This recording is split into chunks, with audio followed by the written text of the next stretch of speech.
Hi, my name's Leo, And I'm Ryan. and obviously this is the first episode. It's pretty much just gonna be the two of us talking about whatever movies Can we can I plan chime on. in here? Yeah. Because just kind of like the films we're talking about today, you kind of sound fucking dead, my good sir. And I think we need to rejuvenate a little bit more life into this because, dude, I feel like Nosferatu fucking sitting here listening to you do the intros. We had it going. You had the I'm Leo and I'm Ryan, but I think that's a good enough transition to get what we're talking today. Not Nosferatu cracking on that ass. Nope. What? Sorry. Oh no, I sorry. Every time I think of Nosferatu now, I just think of the memes I've been sending you, where Oh. it's the Bill Skarsgård voice, and it's just like bounce on it, do it dirty style. Bro, that literally I can't watch the film anymore without thinking about Nosferatu asking her to bounce on it dirty style. Yeah, it is kind of hard to get back from the memes, but I don't know. I guess it just kind of speaks to like it's like the film's enduring like legacy that we have the remake and now like new people are finding it through like memes and stuff. Well, also I think we should mention a little bit like how fucking not like damn, I shouldn't really curse that much, but it is what it is. We gotta put like a little warning before this, like NC-17's like more pornography. This is definitely R. But it's fine because everything we're talking about is rated R today. Well, that's Because not true actually. wait, I'm pretty- was like the the 22 79 one version? is the 79 one has an MPAA rating of PG. But I think that's Does just it because actually? well, I think that's just because before that movie came out, they didn't really have PG-13 and like that other Yeah, stuff. they did kind of just like throw PG-13 in the PG category. Like now instead of like making it leaning towards more of the R side, they're just like, "You know what? We'll just consider it PG. Fuck it." I You feel like know? movies like nowadays that are rated PG are more like children's films, and then like PG-13 is kind of like the teenage to young adult. I I don't don't know, know, it's bro. I weird. started seeing R movies once I was 10. Well, So, I feel like that says more about how you were raised than the way that I was. honestly, you might be right there. You might be right there. I'm looking up what the so this is really interesting cuz we're talking about all three of them today just because like you were mentioning before um the newest Nosferatu, the Robert Eggers one, got nominated for a few Oscars, and we'd figure for some reason in the circulation, I guess me and you got onto like a bandwagon of really wanting to dive into like the Nosferatu, like not just the lore of the original film, but just like looking at all of them between the Murnau 1922 version, the 70s version, and then the now like remake of a remake of a remake of a remake in a sense, the Robert Eggers version in 2024. I was about to say 2025, but I did catch myself before I did it. Um, I just gotta ask you, which one do you prefer first? Um, hmm. Because Um, I don't the know. The first one, the first version that I saw all the way through was the 79 version, but having rewatched it, it's it's not the most palatable. I guess I'd say that the 2024 version is probably the most mainstream version. Um, I think that part of that's just that I don't know a lot of people like outside of so I guess we should for context, Ryan and I are film students, which is why we care so much about this. But I don't know a lot of people like outside of our like I don't know, quote unquote social circle that are like within the film program that know anything really about like the original Nosferatu. Um like I don't think any of my parents have ever seen or even heard of the original. My brother saw it just like on like the off chance they were like showing it. with like a real like organist and in some like fucking creepy ass church. But I mean that's kind of it. I don't I yeah, I don't know. I feel obviously there's like it has a light in like pop culture, but I don't really think there's a lot of people who actually know like the history and the importance of the movie, like the 1922 version.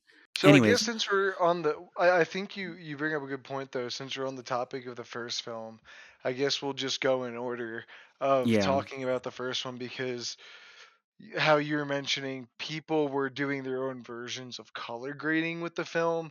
So I don't know if a lot of people know the quote unquote history of the film and its Oh, in terms of the producer slash copyright. director. Not even just in the terms of the copyright, just the film itself and just how it's a very weird film. I don't know how Yeah. else to put it. Just the history behind it, while there's a lot known about it, the director FW Murnau, there's not a lot known about him. As far as like I've seen, he fought in World War One for Germany, and that gave him a lot of PTSD. And apparently, during his time, he started studying occult like activities. Um, I have to look up on the website again which like there's a specific dark magic or study of the mystical arts. There's a specific like subset in that category that he studied. I have to look up what the name of it was again, but you could see like hints of it littered throughout the film. In the Yeah. beginning, um, when he goes to oh my god, why do I want to say warlock? What's his name again? Oh, Count Orlok's castle. No, no, no, no. Um, Hutter's boss. Oh, Canuck. Canuck. Yeah. So like when you look in Canuck's office in the 22 version, there's so many occult symbols Mm, that it's kind of just like, dude, what's going on? But at the same time, he decided to like mix that all in with the original like books of Bram Stoker's Dracula. And what he did is just like took everything from it and just renamed it. and ma- and ma- yeah. and made Dracula look a little different. Yeah, it's definitely interesting to look at like the differences between the original Nosferatu and I guess sort of the inspiration because I think Murnau and the producers I don't think they particularly liked a lot about Bram Stoker's Dracula, and that was kind of why I mean, obviously it was a means to get around copyright because at the time Bram Stoker's Dracula was not in the public domain.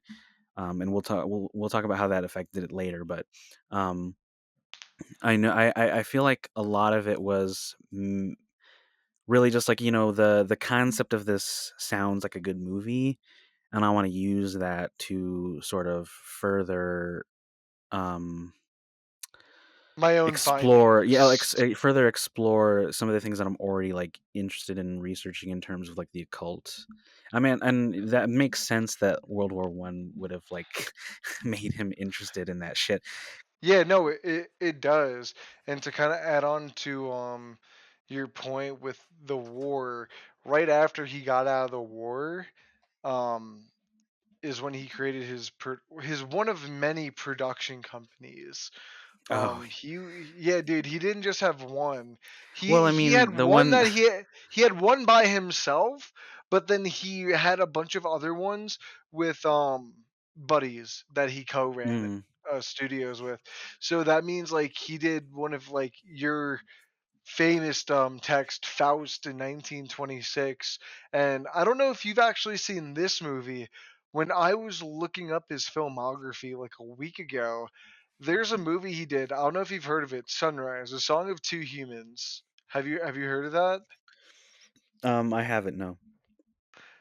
I didn't realize when I first started taking like film classes years ago that I watched it in one of the classes.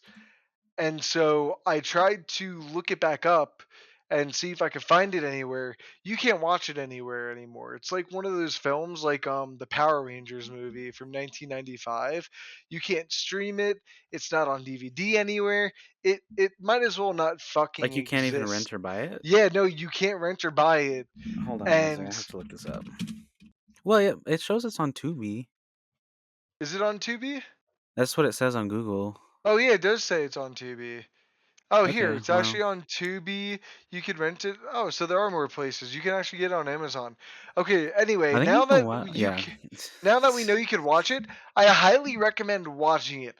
A really interesting film in comparison to what he does a lot because when he got out of the war and made his studios, he made Nosferatu.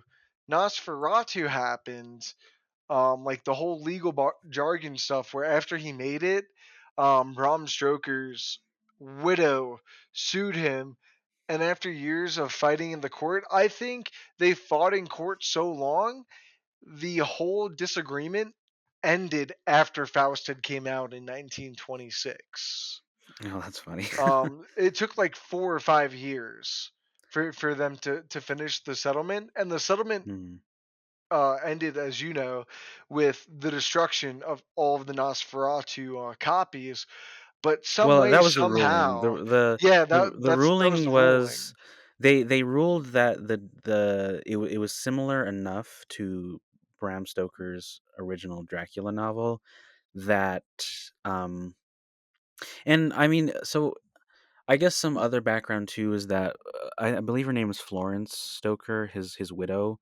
At the Yeah. time, she wasn't really making any money. Like, Bram Stoker's novel was popular in its time, but it didn't really generate enough of an income for anything. And obviously, with his death, it kind of became hard for her to like support herself. But anyways, yeah. So she sued, the filmmakers, for the copyright infringement, and eventually, yeah, the courts did decide, you know, it's similar enough, and all she wanted was for them to just destroy any all of the copies of the film reel.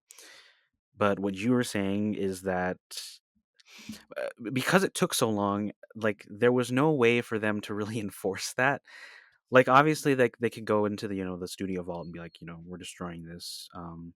But by then, the film had already been released to theaters, in Germany and worldwide, and so it became essentially impossible for them to even track down most of the copies, and so that's kind of how it survived, was just people over the years found, different reels, that either had clips or had, like, different versions, different edited versions, given, the region that it was sent to, and we're able to sort of rebuild the one that we have today.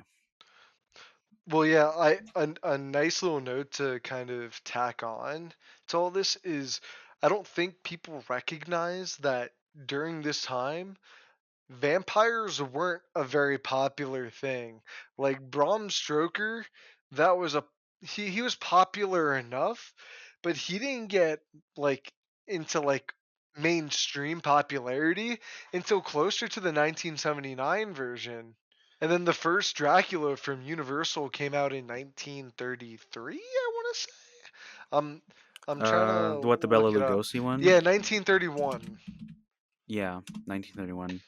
So 19 it didn't reach mainstream audiences until 1931, almost a decade later. Mm-hmm. Once people got a hold of the copy, it got onto ships and people got it mass distributed, and like you were mentioning, it wasn't in order. So once people got the film strips, they had to like figure it out and put it together themselves or like kind of recreate what they think Murnau wanted.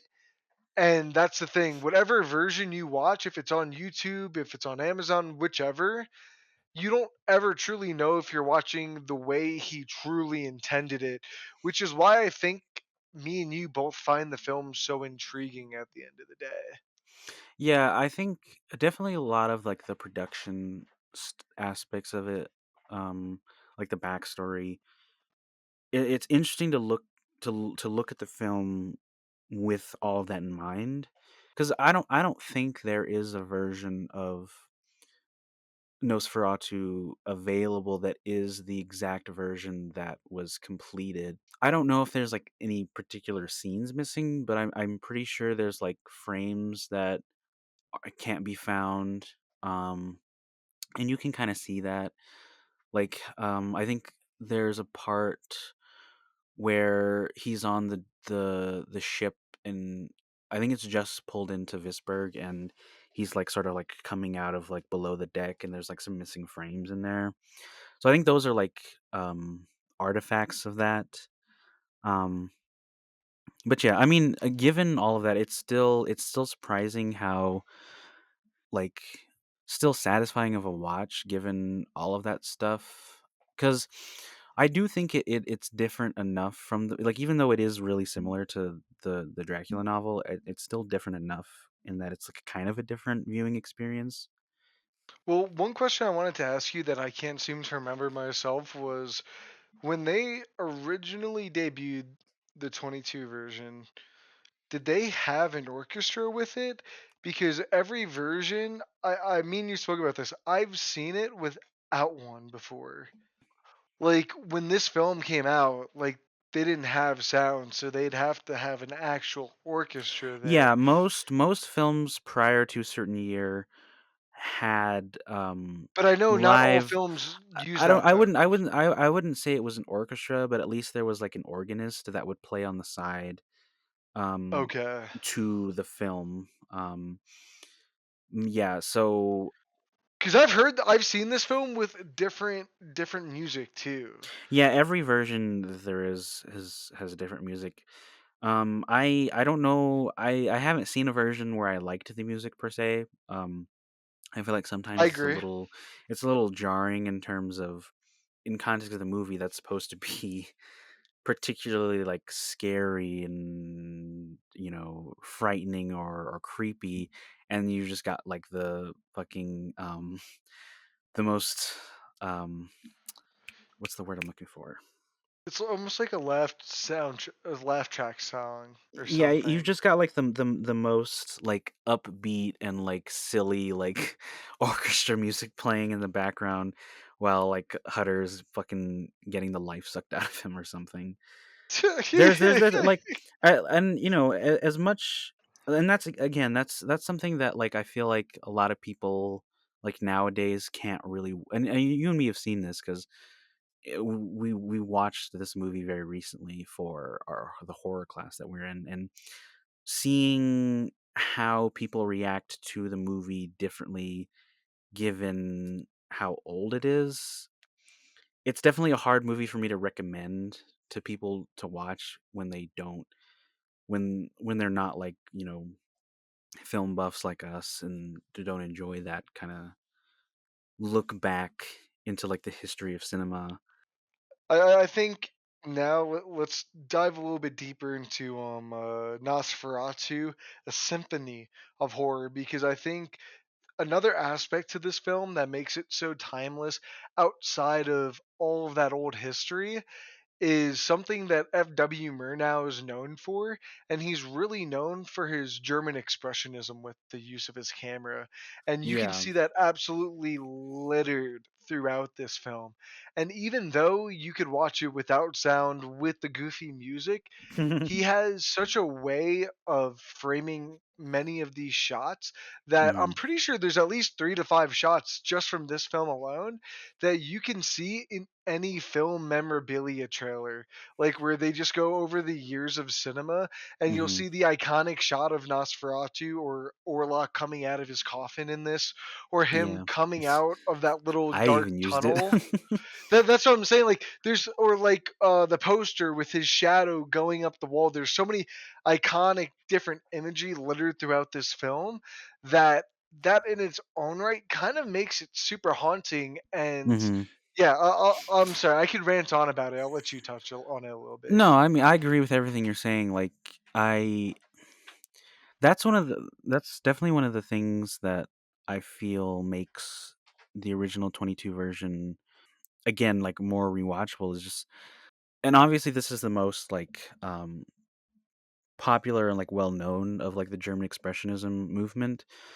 But it's still very different because like to bringing up Dr. Caligari again, like that movie is also German expressionism, but a lot of it's through the use of how like the sets were painted to have like a certain lighting look, even though like it wasn't lit that way. You know what I mean? Like It ha- really it bringing up the was made. contrast and Yeah, highlighting like the shadows just through the way that it's painted.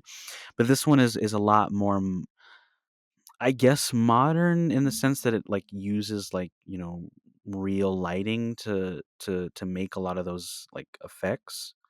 yeah. A lot of this stuff is in camera. Hmm. I would I don't know. also say like Go no, no, ahead. go ahead. No, you go. No, I was just gonna add on to the point of like Dr. Caligari, like the way they built the sets Hmm. was dimensionally uneven. And so Yeah, yeah, when you looked at the frame, it gave that otherworldly effect that I think that they do with lighting in this film much yeah. more. And I mean, on top of the fact that obviously the main difference is that I think Caligari did and didn't have the budget to like do that stuff. Like obviously they had the budget to like build the sets and paint design it that way. But I think some of that was more of like a budgetary concern in that like they couldn't really like shoot it in any other way. But also for like the 1922 version of Nosferatu that it they didn't really have the budget to not shoot on location, if that makes sense. It's kind of like the two different spectrums of like budgetary limitation. But I think those limitations add to each of those films, and Nosferatu really does pioneer like using on-set location that even like the Hammer horror productions would kind of use to like get around budgetary concerns and make those films feel very atmospheric. And I feel like Nosferatu really is like the true like originator of like gothic horror and like film, and that's another reason why it's like had this lasting legacy. Yeah, I don't know. There's something in the way that like Murnau frames everything, um, that it's honestly, I feel like it still competes very well with even like modern films. And kind of going into like Nosferatu the Vampire from '79, I kind of I feel like I enjoy the way that the original one is shot more than I do the way that the '79 version is shot. Well, I think I could possibly like give you maybe a reason as to why that is. So after I think was it Nosferatu? Yeah, after Nosferatu, or wait, no, I'm trying to look at. No, it was after Faust. Sorry. After Faust was his last film in Germany, and then he got picked up to come work and produce films in the United States. And that's where you get Sunrise, A Song of Two Humans. You get Taboo, Story of the South Sea. What else? You get For Devils. You get all these American films, and so I think him bringing all of these German expression techniques from what he created just grassrooted a bunch of what I think you're discussing right now. Oh, so yeah, sort of. So you're saying that like the reason I feel like it still compares well is that he was one of the people like who were introducing that He was the into founding like institutions. American Hollywood. Yeah, Yeah, yeah. that what that tracks honestly. And once I found that out, I think that's what also made the 22 version that much more long lasting. Hmm. Yeah, it's really crazy to just to look back and see a lot of the techniques that are still used today and that you and me have used even for the stuff that we worked on. Um, yeah, I don't know. I just there's so much about this this movie that is. is so like really like it's easy to get lost in the rabbit hole, which you and I have obviously done because we've been talking about this for like past 30 minutes. But um, yeah, I don't know. Is there anything else you want to add to about the original before we move on to the other ones? I just want to add, I think for what it's worth, there's a really solid story in here. Yeah, Um, I don't know. It is very interesting how solid the story is given a lot of the changes they've made. Um, I really enjoy sort of the more simplified, streamlined version of the original novel in this version. I feel like Count Orlok is a little bit scarier than even Dracula can be at times. Because he's just like he's a force of nature, and that's something that's really highlighted in the this version and the '79 version. It's just that he's just a force of nature.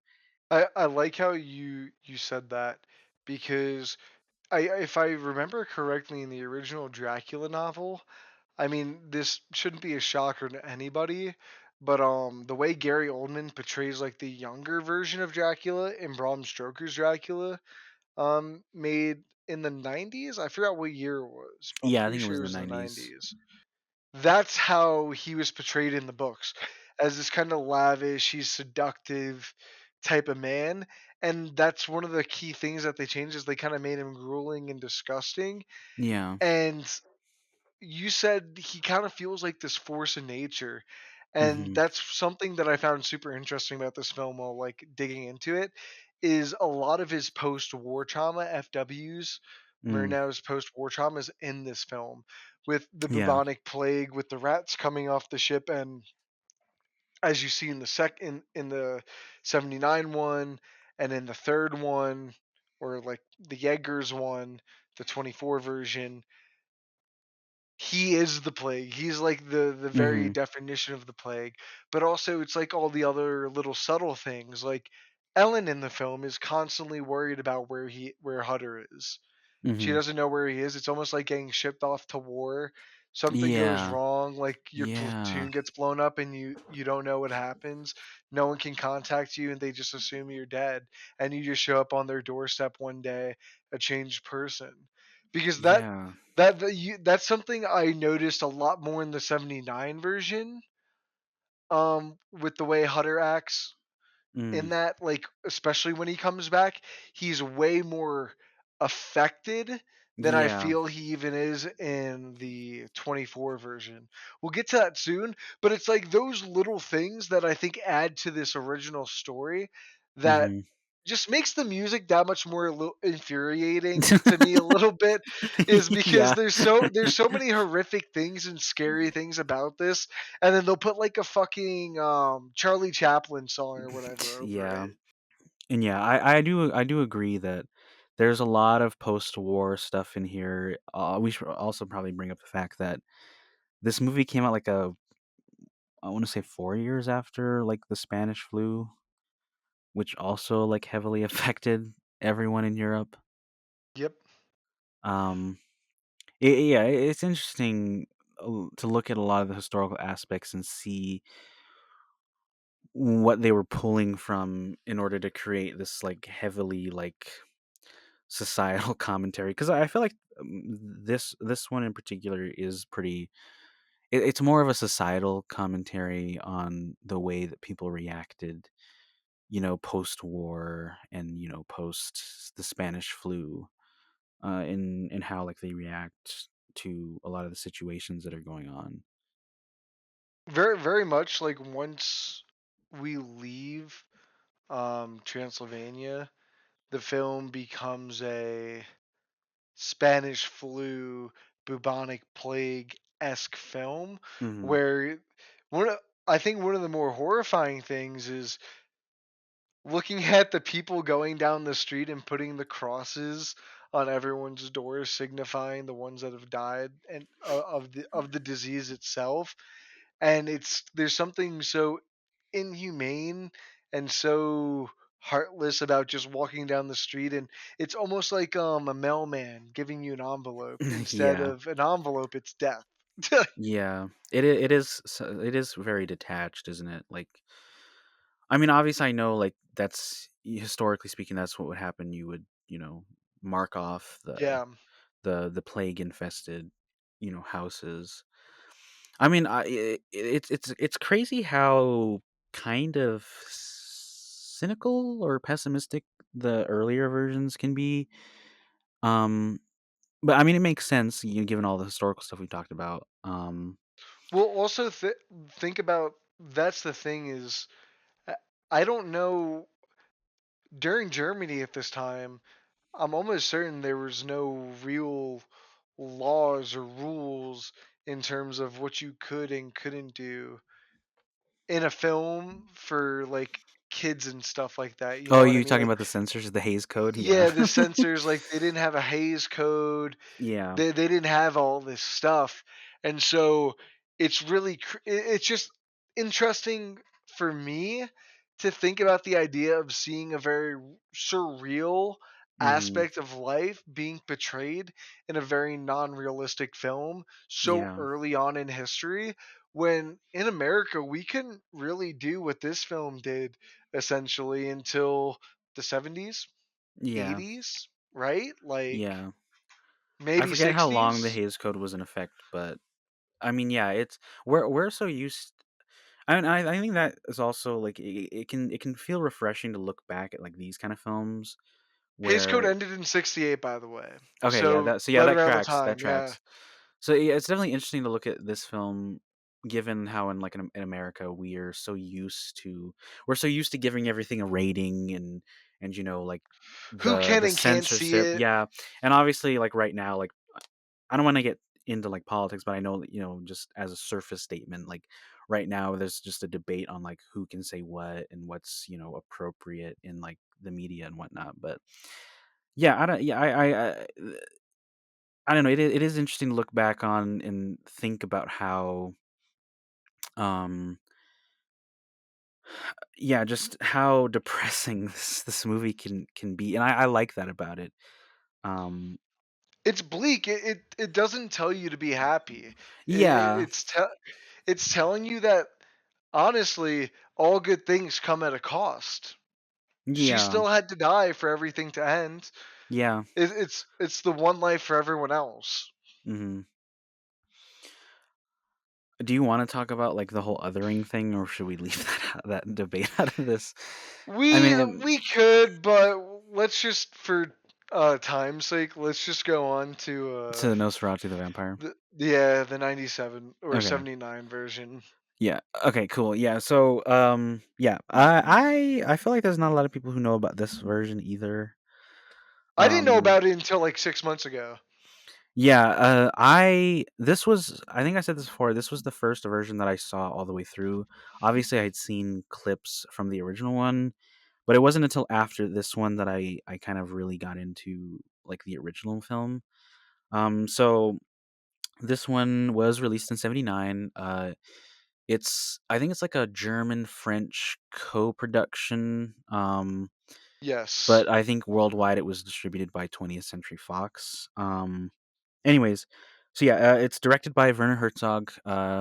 Name might sound familiar to other film buffs. He's directed a lot of movies in his time. Yeah, I don't know. He's a really accomplished filmmaker, and I'm more interested to hear your thoughts on the film since I've seen it before, and you like only really just recently watched it. I thought it was interesting. Um, I wasn't the world's biggest fan of it. I It is a hard enjoyed what watch, it yeah. tried. I enjoyed what it tried to do, but for me, there was a lot of aspects to it that had me scratching my head. Like The which one which that moments? so just the film as a whole.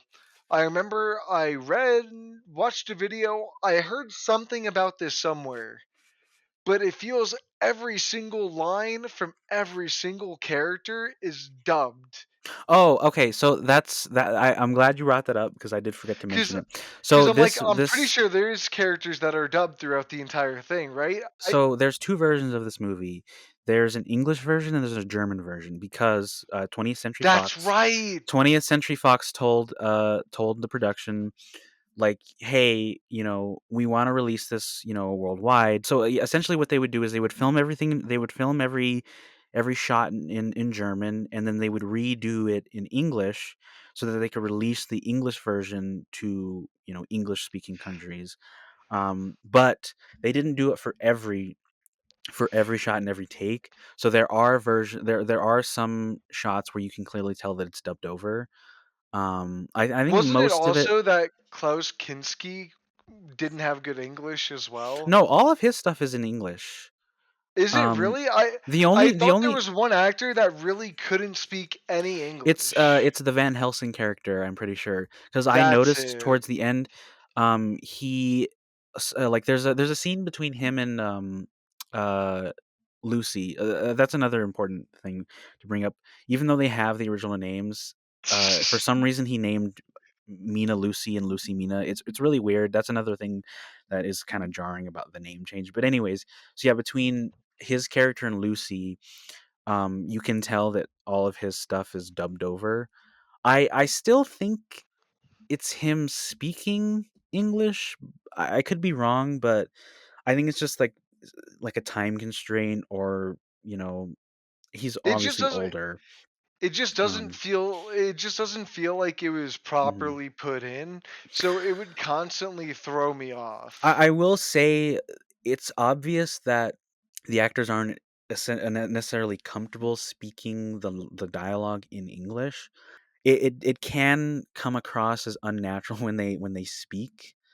I still think regardless, like, it's good. Some of the performance comes through, and obviously it's still trying to like heavily homage the original one. So in their movements and the way that it's blocked, it can seem weird given the time that it came out. Well, that's another thing too, is I thought the the performances just all around were weird, but not in a Hmm. good way.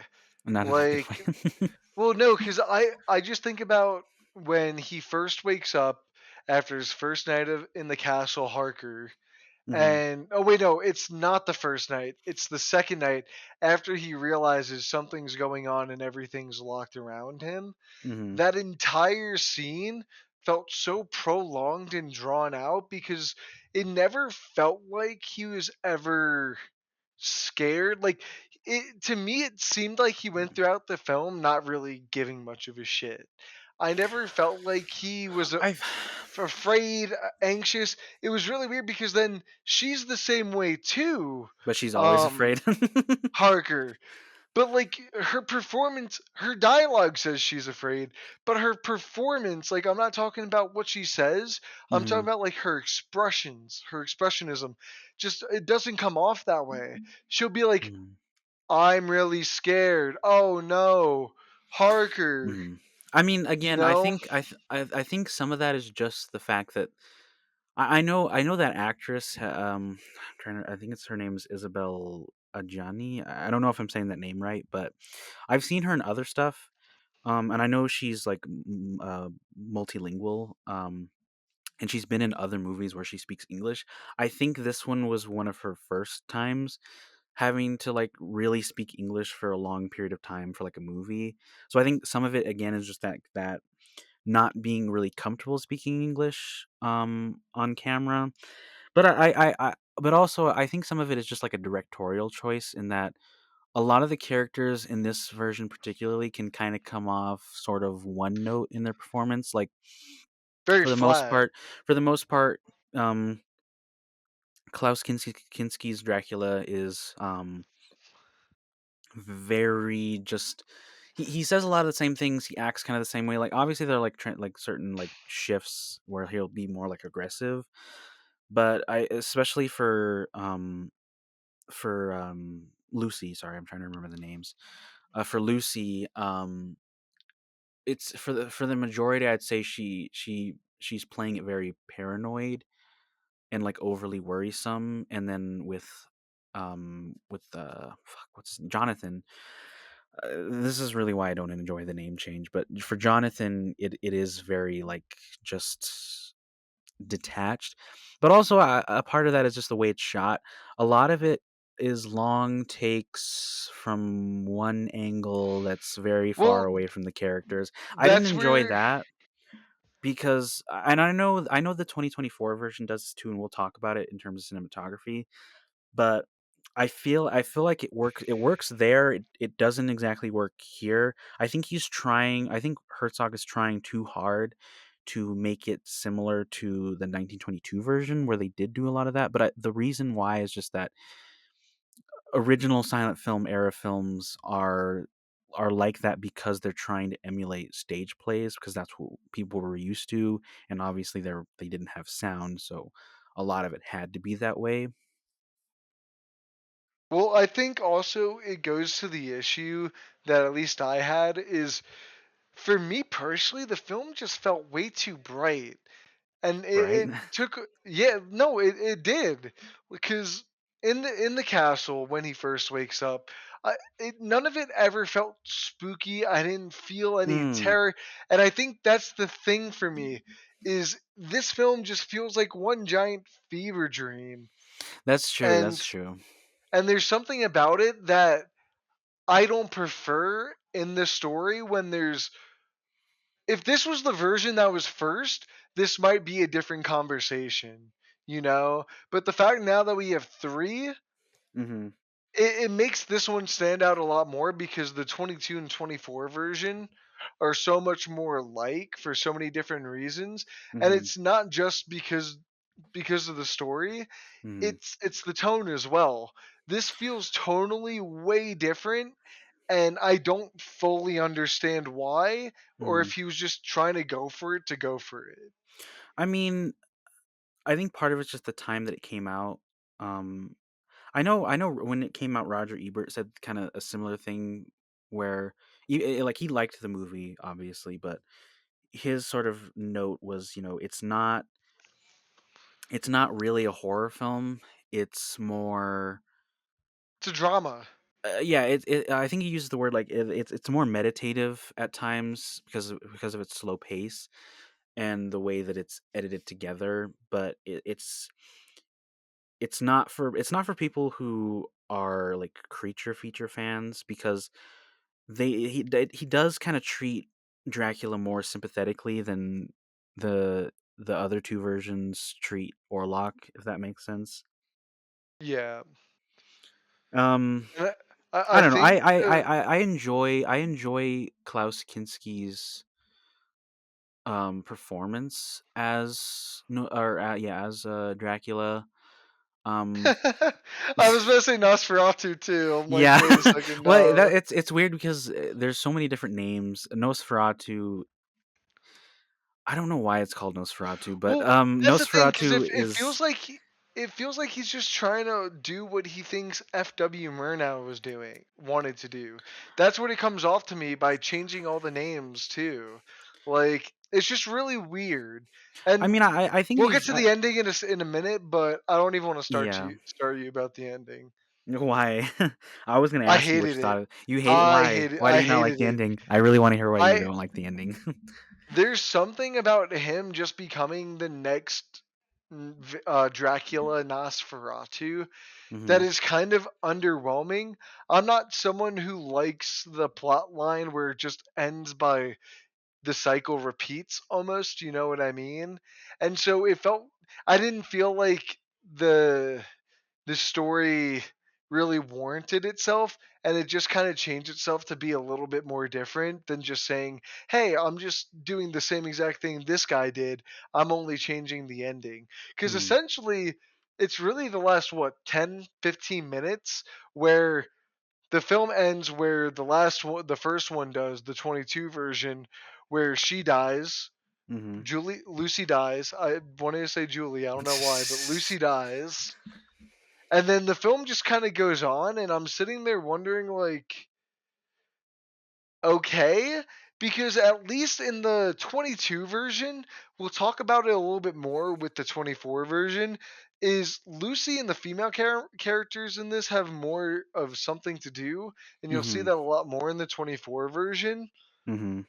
She's an actual character in this movie, so it felt very weird to have her become more of a character and not do what the 24 film did and make her more connected to Orlok, because they still follow that same through line where her and Orlok become connected in a sense, Mhm. but they don't dive into it where I think you could have, and they kind of go off on this like last minute tangent to be like, "Oh shit, he's the vampire now." Mm. I mean, I think it just speaks more to how this version and the previous one are more societally like motivated in terms of themes. I don't know. I like how bleak the ending is, even though it can feel a little jarring that like we kind of switch protagonists halfway. Um, I think it's important to highlight how like despite what she goes through to put all this to an end, it kind of doesn't matter in the end because that's just the way that society is at the or it was at the time. I feel like that's the point, and I understand that it probably it doesn't work for you, but that's sort of my interpretation of what it is, and I do enjoy in this version, and obviously I saw this one before the 2024 version came out. I did enjoy that in this one she has more agency than she really did in the original one, and that the last half of it really is her kind of just putting the pieces together and figuring out like it kind of is in the original one, but I feel like in this one it feels like it's more her choice because in the original one she like obviously she reads the book that the gypsies gave her or gave Hutter, and it's I don't know, to me there wasn't enough of a connection in the original one that she's making the choice. It kind of like it's kind of like brushed aside, and then later, at the climax, Orlok comes and like he's like uh I don't know, bewitching her. I guess that's the good word to say. So I like that in this version that she it's more her choice. Well, I think that might be my issue a little bit too, is the fact that they make her a strong enough character to have her make it her own choice, and Hmm. then to kind of contradict that by being like, "Oh, nope. You know what? It's just I have to look at his name again. What's his name again?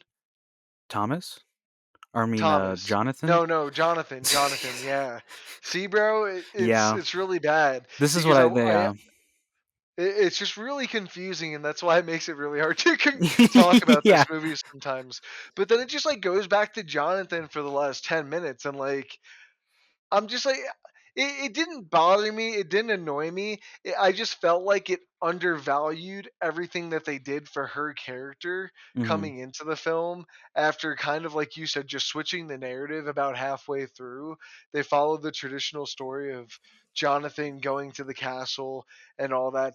And I guess we'll talk a little bit about the 24 version a little bit, because I think they do a good job at establishing, like, I know that in this one he goes to the gypsies and they kind of just take care of him, I guess. They like In the he '79 lays down. version. Yeah, he right, that's who he gets taken in by after he jokingly falls from the castle. No, I don't think they're gypsies. I think they're just local Transylvanians.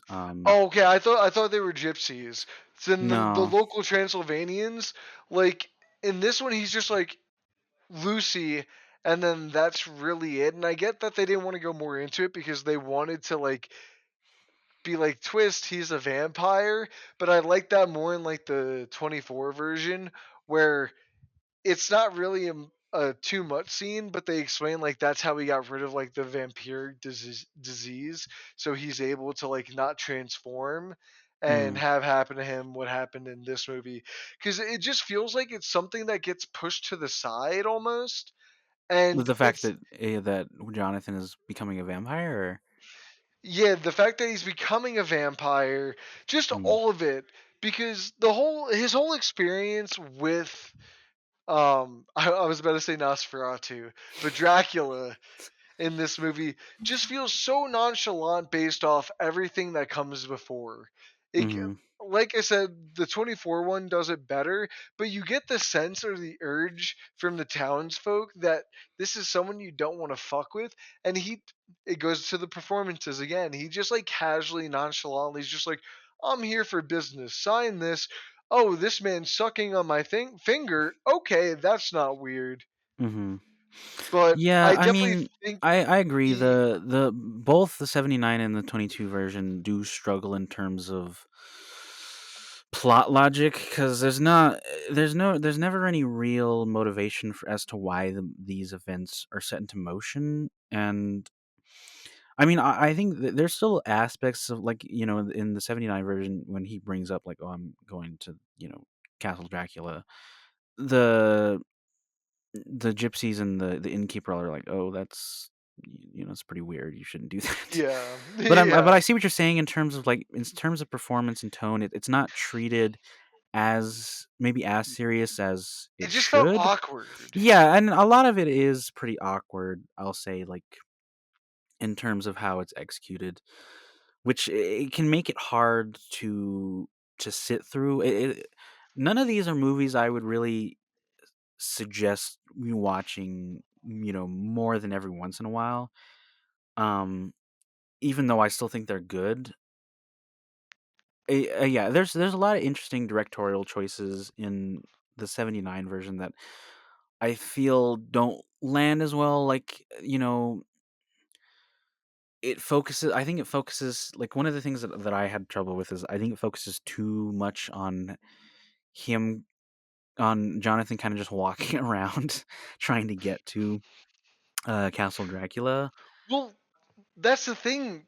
His whole adventure there is kind of treated like a magical journey. Like it's so Yeah. weird. You mean, like, It's with the so music and weird. stuff? The music, the shot choices, like you're just following him climbing up the mountain. Like he's not following a path or he's not just like in the woods. He's just like climbing on the side of a mountain up these steps as like this wandering magical adventure music is going on behind him after just being like like feared by the townsfolks that he'll probably die there.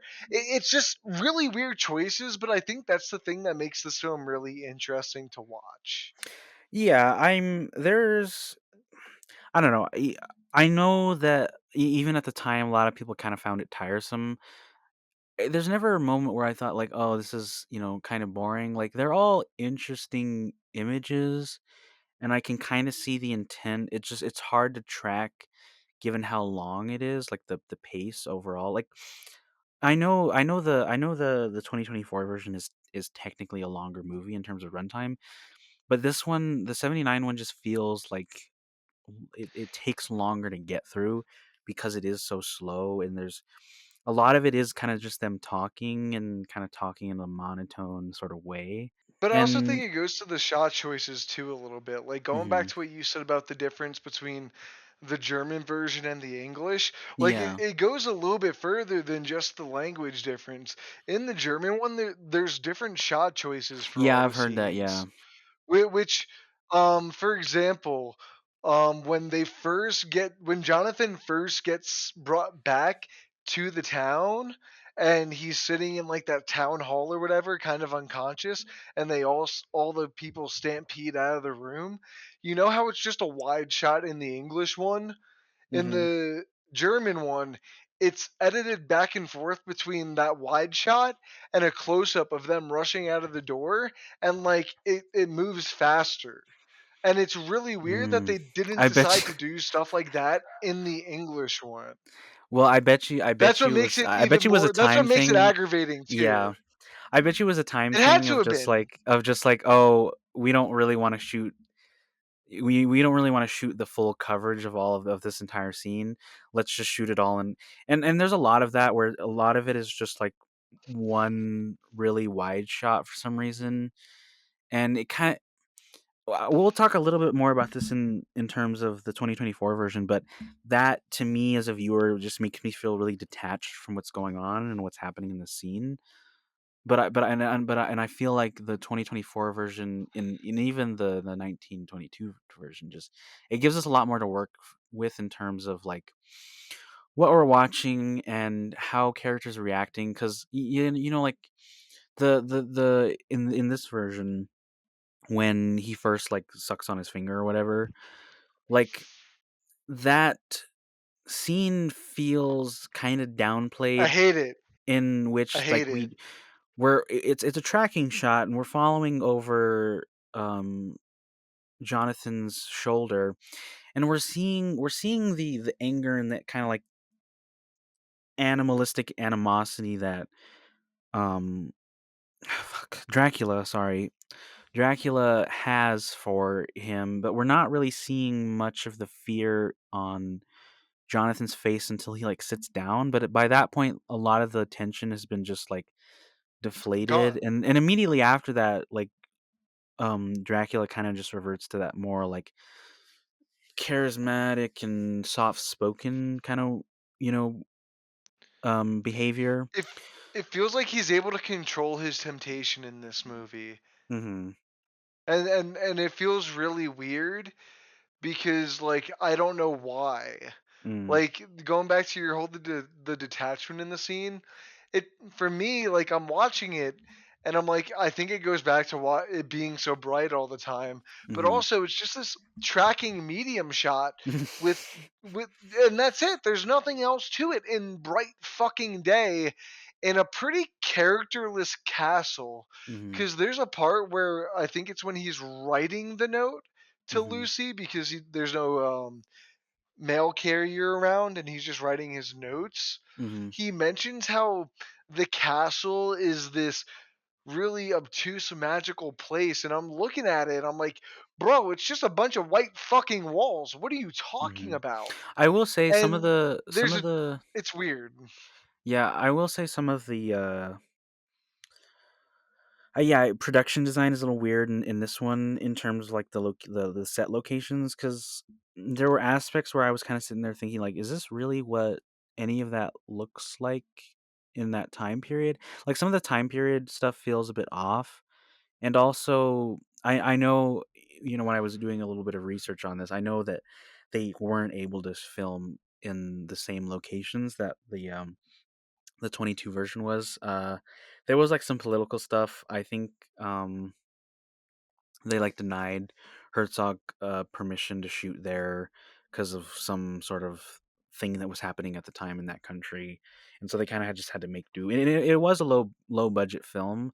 I believe they only had like 14 crew members for any given scene, like at one time, and that's pretty low for like what we can would consider like a higher budget, more professional film. And you can see that in terms of like when there are moments where like the camera's not in a tripod, it looks kind of like you know iffy, or janky. And so that's kind of part of where it can kind of take you out and you're just like, the focus is off there a little bit. um but yeah, that's kind of why it's like that. I'm looking up so the movie was made for 2.5 million back in 1979. How much is that now though? That's what I'm looking up right now. In 19 So $2.50, 2.5 pounds back then is the equivalent of 37.75 pounds now. What is that in dollars? I know. So over the last 46 years, about $10.87. It's had an increase of 334% since 1979. Wait, so how much did you say it was? 2.5 million was how much So it cost? yeah, and $2.5 is the equivalent of almost $11 today. I don't know. This is according to this quick calculator I pulled up. $2 million in 1979 was worth, or is worth $8 million, like about $8 to $9 million today. You said $9 million today, Like in between 8 and 9, like closer, leaning more towards 9 million. But and then the new one was made for 50. Wow, it made a lot of money. yeah, um, I don't know. I mean, I think at the time that was still. I mean, even today that would be considered like movies don't really get made for that low of a No, that price. Like yeah. 10, the last year for the Oscars, Godzilla minus one. That one, won the Oscar for visual effects. That one was made on like what, $15 million or something like that. I think yeah, I think it was like 13, some shit like Hold that. on, let me look it up. But that just goes to show, like, even though that kind like for us that's a lot of money because fucking we're film students, we get a fucking maybe $2,000 budget for a fucking 10-minute short film. Um, but yeah, it was about like $15 million for Godzilla minus one. So that's a pretty low amount of money to have to work with. Um, and so yeah, I I think that's part of it. It does, some of it feels a bit off in terms of like, this doesn't look right. Uh, like in terms of like the design, like the castle does not look imposing enough to me, and part of that I feel is just how they could have shot it better. I don't really enjoy the cinematography of the 1979 version very much. I it's kind don't of like. boring Yeah, I don't like the long takes because the long takes don't work. And the long takes kind of make it feel a little silly because because there's like, no atmosphere. yeah, and I know that like they weren't like the lighting can feel a little bit weird because they're not really working with a lot, and some of the continuity with the lighting can be off like shot to shot. Like when they switch, like the scene where he meets her in the bathroom or whatever, or in front of the mirror, like for the majority of it, a lot of it is that like that wider two shot, and then when they go into like a close up, the lighting doesn't match, which is kind of weird. Um, Well, I think about the shot when after like the sun comes up after he's like suckling on her, and he's in the corner and it goes to the wide, and I'm like they put like this bluish tint laying on his face. Why? oh yeah, He's yeah, yeah. like nothing else. Like everything else is pitch black, but he's just waddled in the corner there in this blue light, and everything else is white. And I'm like, Yeah. why? Like very confusing choices Yeah. in my eyes. Yeah, no, I can see why it wouldn't be the most interesting watch. I think it's interesting to watch it in comparison. Um, That's what I'm saying. It's fun to watch it in comparison, but yeah. individually, I don't think I have a desire to watch it again. If Mhm, anything, I'd probably just rewatch the 24 and 22 version mhm. because they I both give me a better sense of what this film is trying to do. yeah, I mean, I would say it'd definitely be interesting to watch the German version, which is something that I wanna remedy. I wanna. But you can't find it anywhere, I'm pretty Yeah, sure. I'd have to get the Blu-ray, but I do really, and I know that Herzog himself has said, like, "Oh, this is," the German version is truer to my intention, which makes sense because it's supposed to be a German film. That's why I don't want to be too harsh on it, but at the Yeah. same time, it's hard not to. Hmm. But overall, before we move on, like I just think this one's okay. I Hmm. give it like a slight recommend though for anyone that's like Yeah. into I film mean, I'll history. say that. Yeah. And I don't know if I said this already. These are all good movies, but I wouldn't just plainly recommend them to anyone. If you like silent era films, or if you like vampire gothic horror, one of these movies is for you. Maybe not all of them, but there's a version of this movie for everyone, is what I'd say. Like, if you're into that kind of stuff. But yeah. Well, it's what I find really interesting is each Nosferatu progressively got more provocative. This one, the 79 one, I don't feel like got very sexual I until mean, Lucy came in until the end. Because bro, mm. once he starts like going in on her, like the whole sucking her blood is very sexual. The Oh, you dude's mean like like you fun. mean where he's like, like on her neck, That like, but also like he's groping her breast at the same time. yeah, yeah. Like the movie just gets overtly sexual out of nowhere very fast, and I Mm. find it interesting in contrast to this next one we're gonna talk about. Yeah, I mean, this is probably the version that most people are gonna be most familiar with. And I think this movie is really good. Like, I fucking adored this movie. I know, like, upon so I guess what's funny is that so I rewatched this one in the '79 version last night. I did watch the extended cut.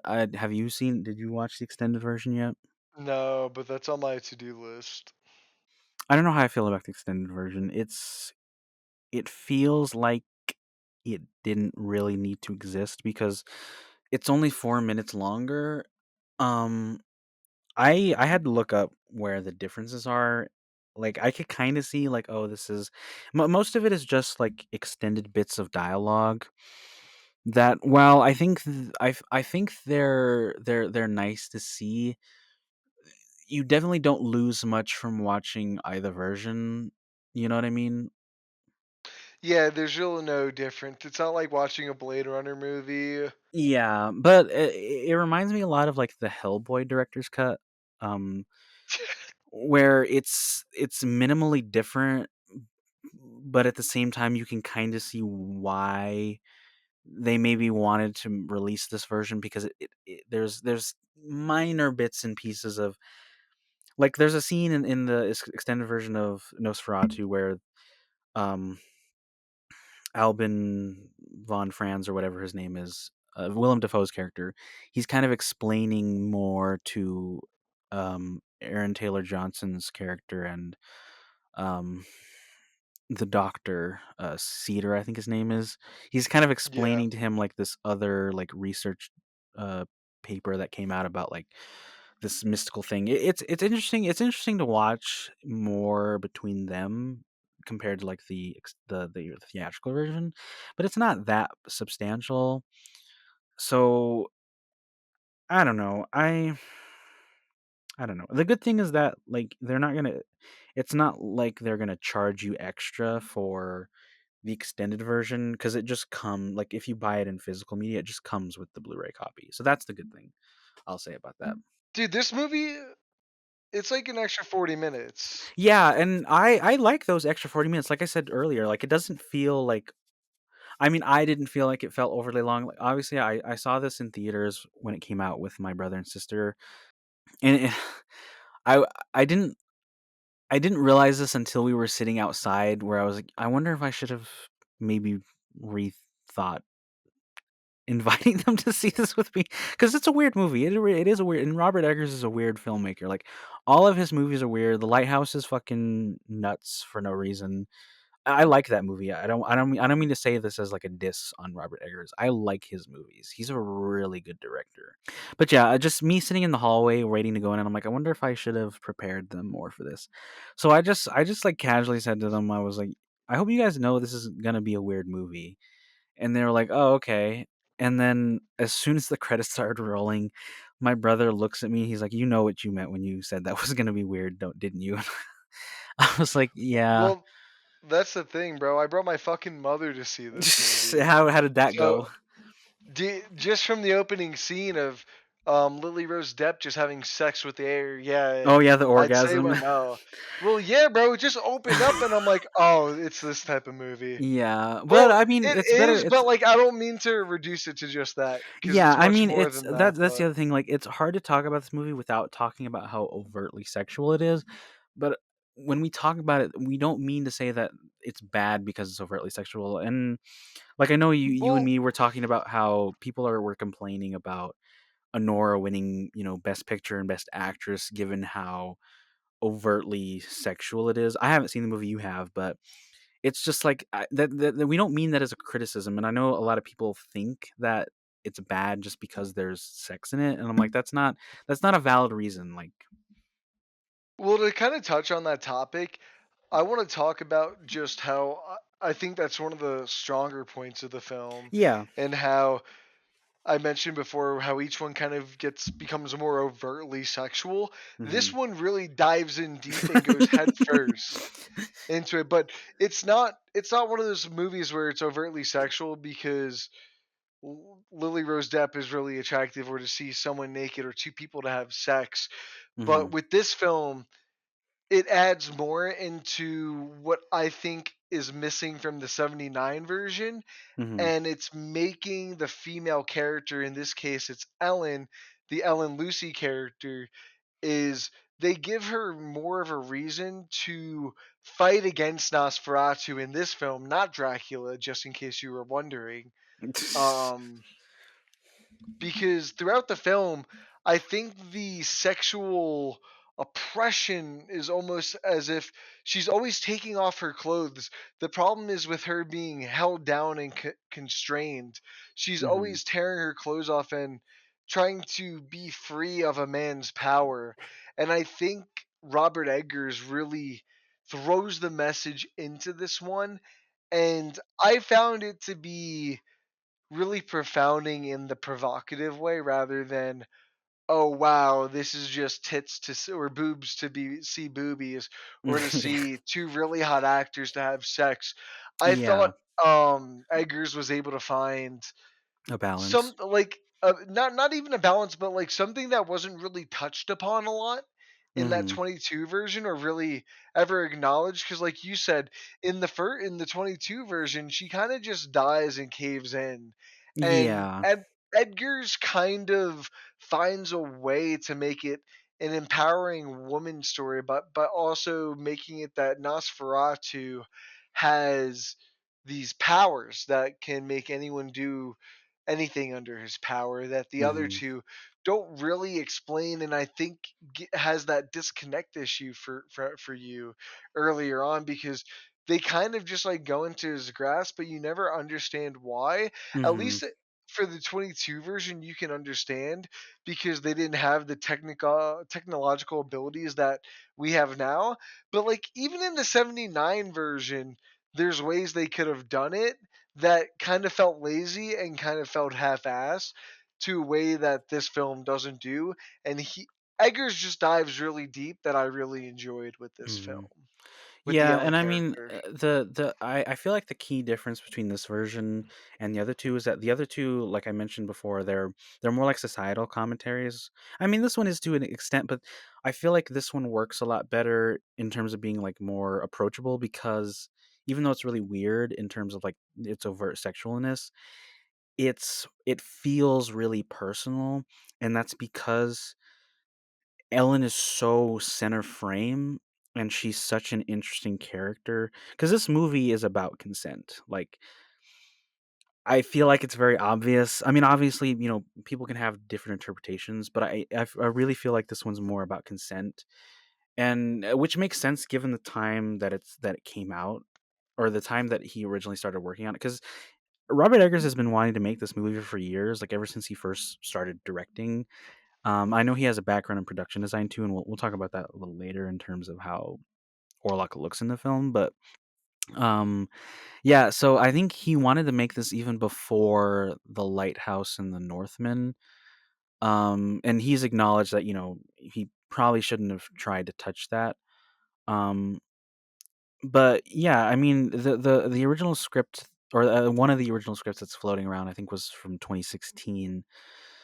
And I mean, the mid 2010s is like when the whole Me Too movement started and was really gaining traction, and like Harvey Weinstein, that scandal and all of that stuff. So it makes sense that that's what this movie is about. And I know people have like kind of talked about, you know, the other two versions came out like or a couple years after like a big disease or epidemic. And I feel like with this one coming out, after COVID-19, I feel like that's more of a coincidence than really anything, because this one really does feel more about consent. Yeah, this one is much more of a socio-political one Hmm. film than I think the others were, just because the other two already overtly lean into the plague aspect, and it just so happens that we dealt with COVID-19. And so that doesn't really feel as much of a strong narrative force as one might say. And I Yeah. think that's why I really like this one is because it opens right up right away with her calling out, Mhm. just asking for someone to love her Mhm. because she feels so hopeless. It's all about Yeah, consent, and I mean, and I do wanna say that when I first start when that scene first played, I thought it was an interesting, like, change from the original, and I was also kinda scared that, like, "Oh, so you're saying, like, she wanted this?" But then as you get more into the movie, it, like, breaks it down, and you understand how it's not really about her wanting it, and it's more about how a toxic abuser, like, manipulates things that someone's already feeling to, like, continue to, like, control them. Um, well, I and want to also add on to the fact that something that confused me while watching that part is a bit of dialogue explains that she was like 16 in that moment, yeah. and I didn't realize the time difference. So Mhm. I think it's also talking about Well, I how mean, it does like say years later in the title card right after it that. does say years later, but that can mean anything. You Yeah. know what I mean? Years later can mean 2, 3. I mean, I guess it is easier to assume like 5 plus years because Mhm. she doesn't look that much different. But Eggers is definitely talking about the abuse of young women in Yeah. these very messy and disturbing, like, forced marriages. And that's Mhm. another thing is the relationship between Ellen and Hutter is a loving one. Like, she's a Mhm. very protective person. She fits the conforming narrative of someone who's there at home waiting for you, ready to comfort you. Mhm. But he understands she's her own person. He's kind Mhm. of empowering her in a sense, and they fit more into a modern Yeah. marriage Well, I dynamic. mean, that's what I like about the characterization in this one too, is because, like, even though Hutter is kind of more understanding, he's still kind of like at the beginning. There's a mini arc for him, even though he's not really the protagonist. There needs to be, and that's one of the things that I don't enjoy about the '79 version is that even though he's not really the protagonist in the end, we end up following him for such a long period of the movie, kind of for nothing because he doesn't really do anything. And the thing that I like about in this version is that Eggers kind of like alleviates that by giving him a mini arc, and that at the beginning he's still kind of being like, we've moved past this, don't say these things. And sort of by the end, like, when shit's hit the fan, he kind of becomes more like, I have to comfort you, and he becomes a little more understanding, you know what I mean? No, yeah, I totally get it. And I think that's why once you get to the ending and her giving herself to Nosferatu is all that more like more impactful it felt for me this time around. And that's why I don't know if watching this one before watching the 79 one like twisted my outlook because how much I enjoyed the way this one ended with the way it was built up from the very beginning, Mhm. and how in this one Ellen and Nosferatu have a relationship before Hutter's even involved. And Yeah. this is a plan that derived from a while ago out Yeah. of rather than it just being a random occurrence and Yeah. your boss is just taken over by madness from this guy apparently.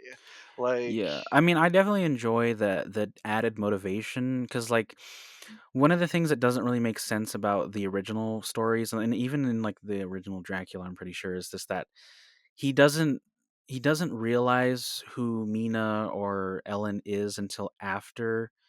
So it kind of almost, if you think too hard about it, it doesn't really make sense. Like, why is any of this happening?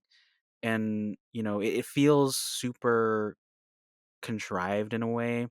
And with this one, because it starts the way that it does, there's added motivation. Everything just ties together more nicely in this version than it does in the previous ones.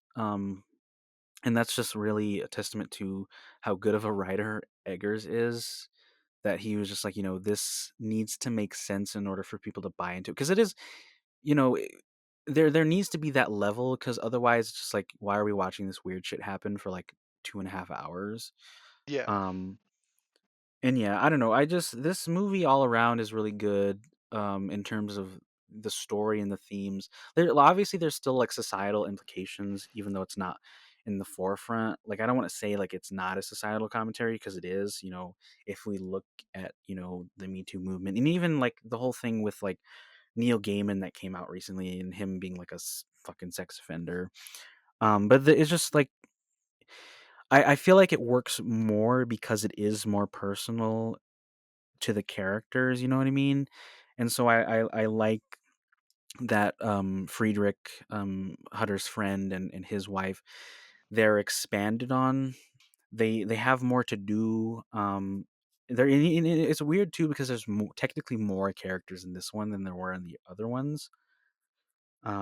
But yeah, I don't know. I like that Friedrich, even though he is kind of like a on the outside, he's like the caring friend. He's still kind of a dick, and I like so something that I noticed on the rewatch is that every time Ellen tries to like get close to him and like you He'd know back up or like touch be him like standoffish. caringly, he'll like aggressively like pull his arm away. He's like, "Do not fucking touch me."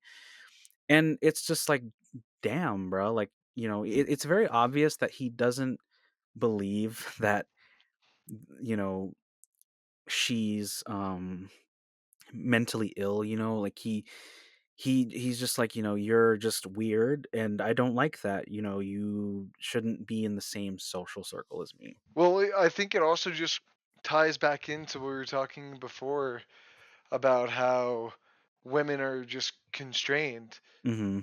You Well, they know, think literally about it. tie her Why down in the bed. they well, not only that, but think about it.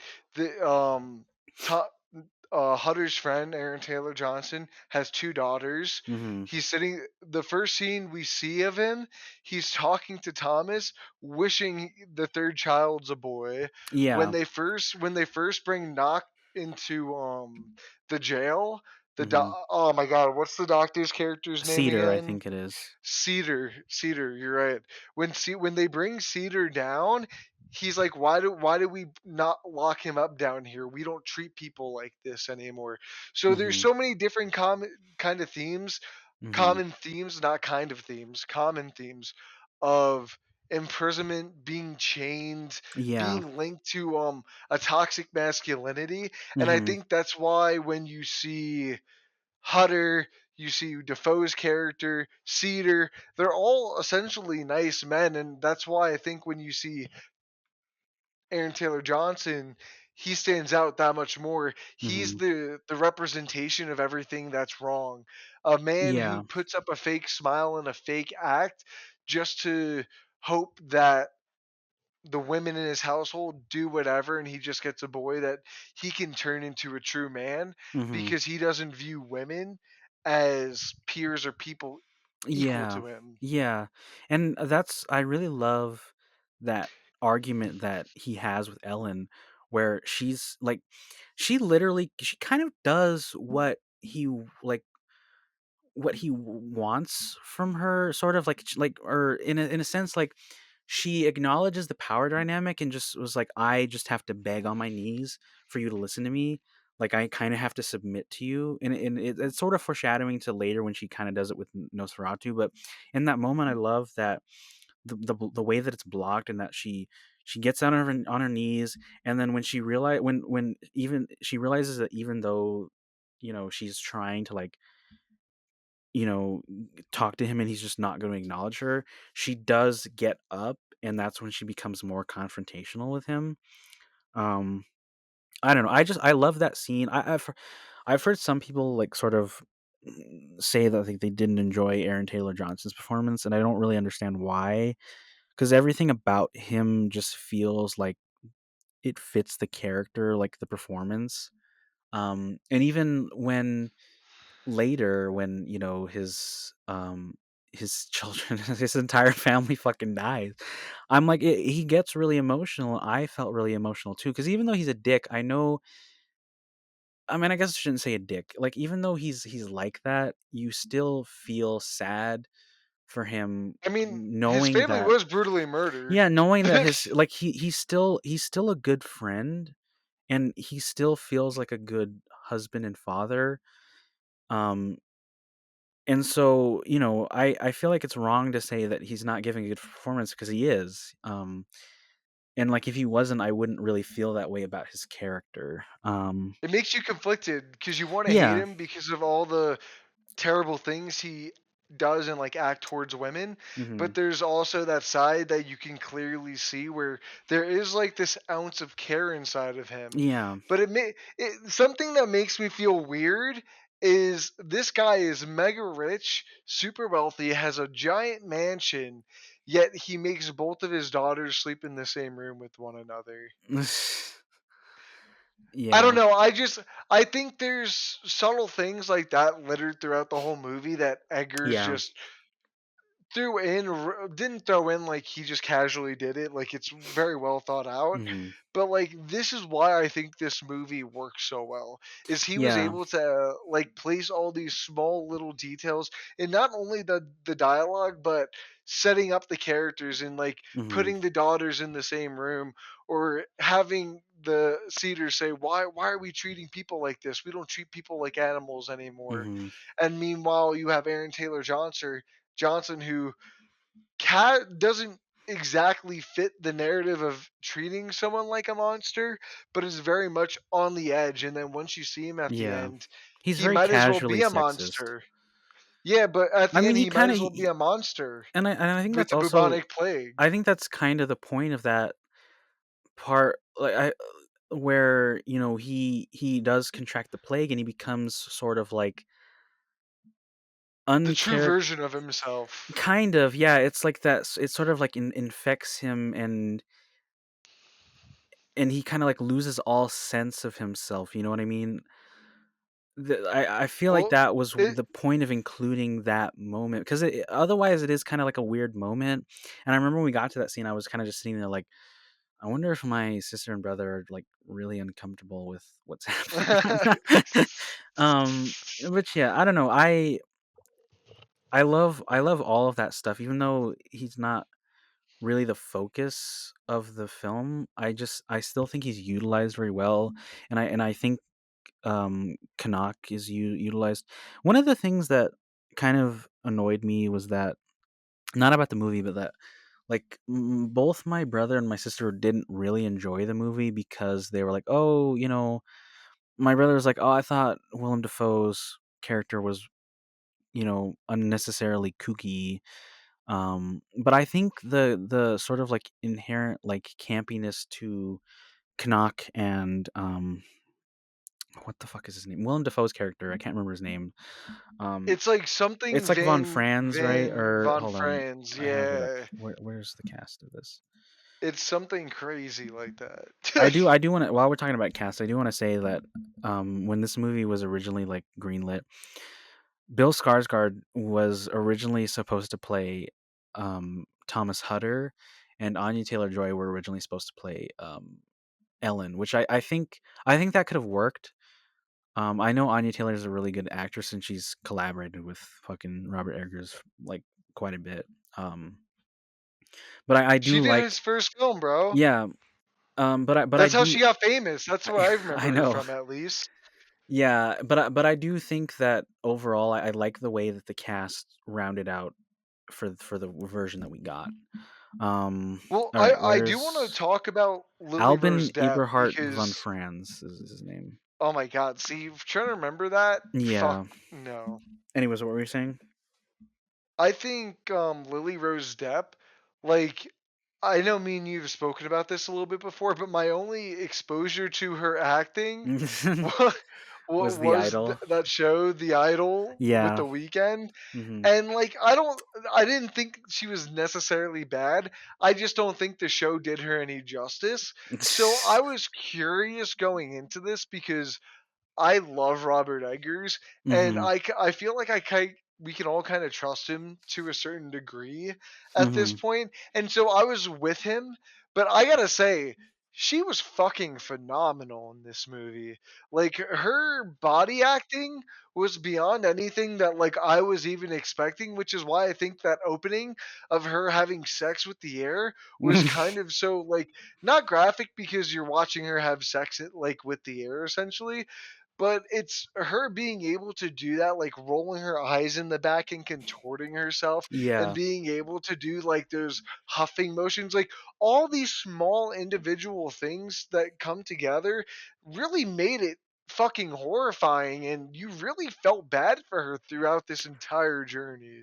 Yeah, I've never seen The Idol because I knew that it was gonna be bad when it came out, so that was You I should watch it, it's awesome. no, no, that one I was like, "Oh, this looks like it's gonna be so dumb and so, like, overtly sexual for no reason." Like, that's something that's, like, this is sexual for it's literally just made to just be like, "Oh, look at this hot, pretty woman, do these, you know, sexual." Obscene Yeah. obscene sexual things. And so but I had seen her in The King, with, Timothy Chalamet and Robert Pattinson. That movie, she's not in it very long, but in it I was like, "Oh, this actress not bad."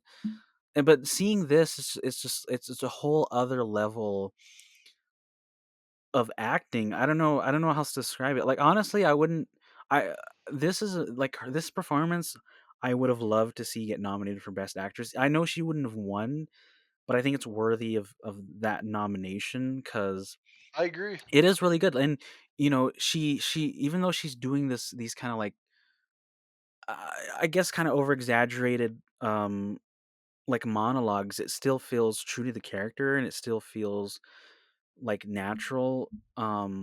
And she does them really well. And this is another movie version where there's a lot of long takes for dialogue, and you really have to give it to the actors for being able to stay in character that long and She has a move lot with of the camera. monologues. Yeah, she does.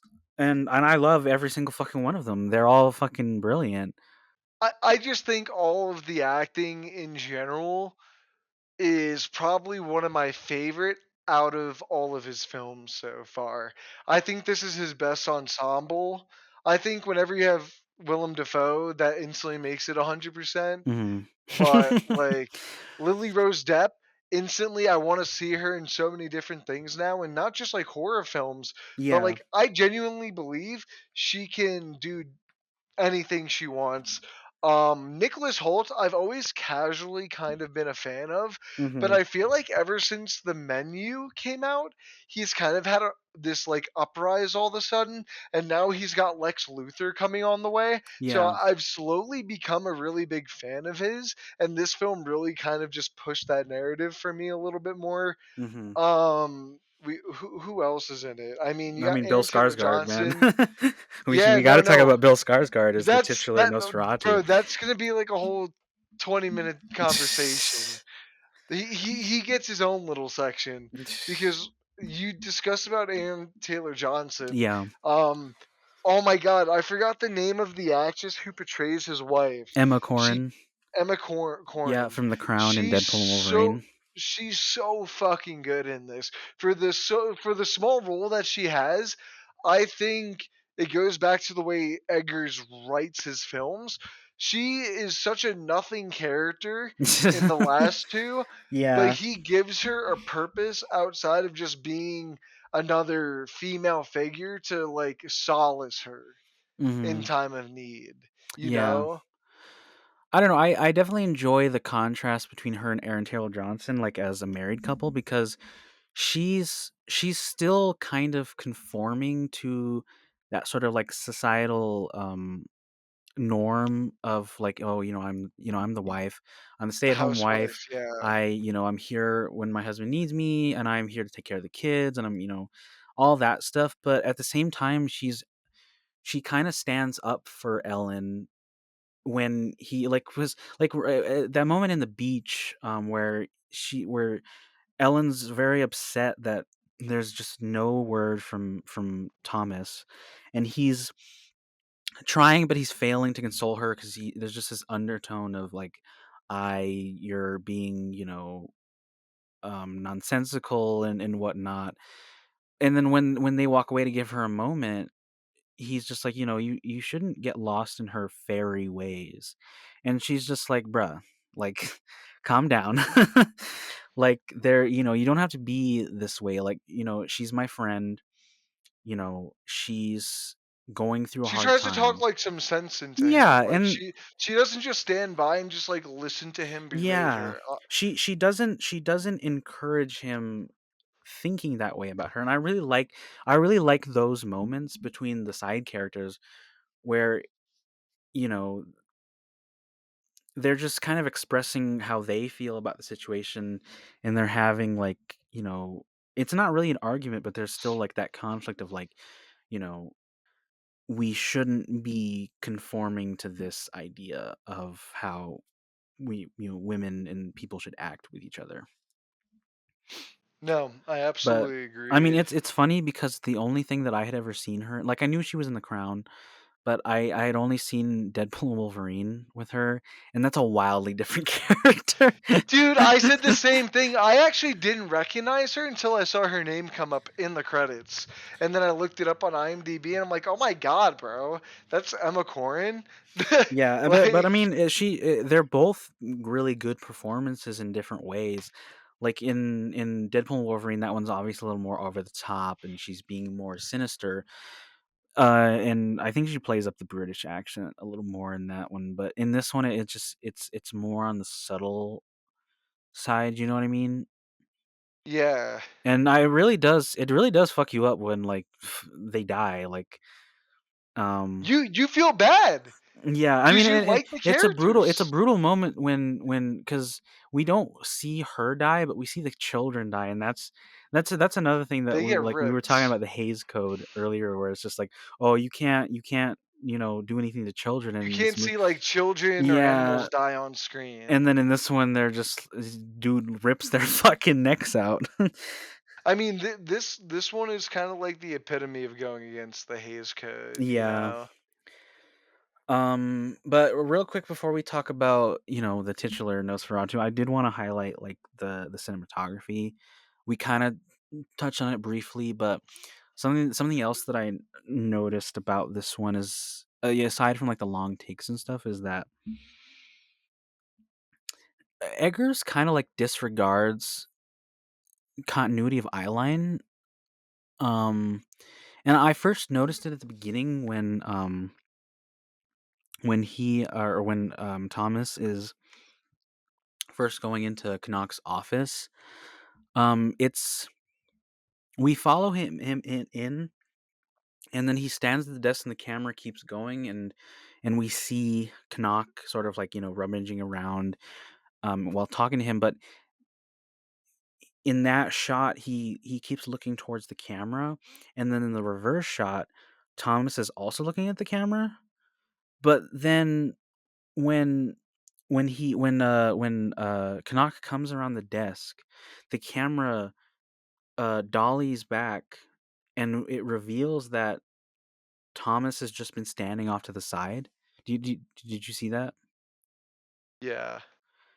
Well, I this film does that type of thing often. Yeah, but I found that really interesting because it works. Like, normally, and you and I have talked about this before with some of, like, the student films that we've made for our program. Like, eyeline is a really big deal, and, like, our professor has been like, you gotta make sure the eyeline not necessarily matches, but that it looks better for the camera. And I thought it was interesting that in this movie he's just able to disregard those rules to make it more unnerving, because that's what it is. When you see it, it didn't necessarily take me out. I was just like, "Oh, that's really disturbing," because, like, who was Canuck looking at? Like, was he addressing us, the viewer? Was he talking to, maybe Count Orlok in that scene? And it happens a lot where it's just like the eye line doesn't necessarily match, but instead of it's meant to be jarring because it's meant to be kind of disturbing that characters are either constantly looking in the camera or they're not addressing the character that they're supposed to be.